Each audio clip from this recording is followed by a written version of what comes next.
कहानी की शुरुआत होती है ऑफिस के बड़े और गंभीर मीटिंग रूम से, जहां माहौल में गहरी खामोशी और तनाव साफ महसूस किया जा सकता है। लंबे से कॉन्फ्रेंस टेबल के चारों ओर सभी सीनियर ऑफिसर्स बैठे हुए हैं। टेबल पर कई मोटी फाइलें फैली हुई हैं, लेकिन सबसे ऊपर रखी फाइल पर बड़े अक्षरों में लिखा है, अहाना मैडम। सभी की नजरें उसी फाइल पर टिकी हुई हैं।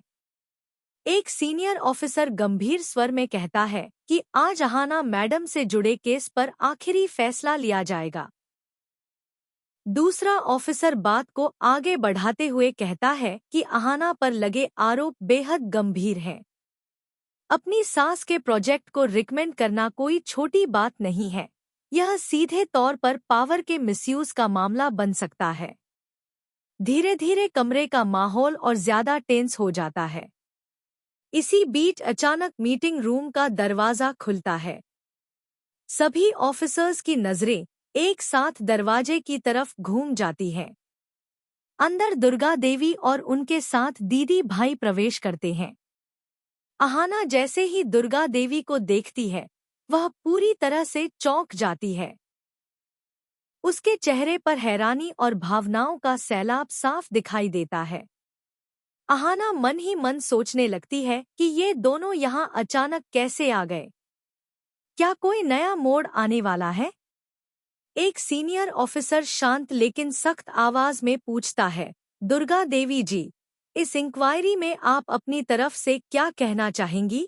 दुर्गा देवी बिना किसी डर या हिचक के आगे बढ़ती हैं। उनके चेहरे पर आत्मविश्वास साफ झलक रहा होता है। वह सीधे शब्दों में कहती हैं, सर, अगर आप हमारे प्रोजेक्ट को फंड नहीं देना चाहते, तो हमें कोई शिकायत नहीं है। यह सुनकर सभी ऑफिसर्स एक दूसरे की तरफ देखने लगते हैं। दुर्गा देवी थोड़ा रुकती हैं और फिर और भी मजबूत लहजे में कहती हैं, और अगर आप अहाना को उसकी नौकरी से निकालना चाहते हैं, तो उसमें भी हमें कोई ऐतराज नहीं है।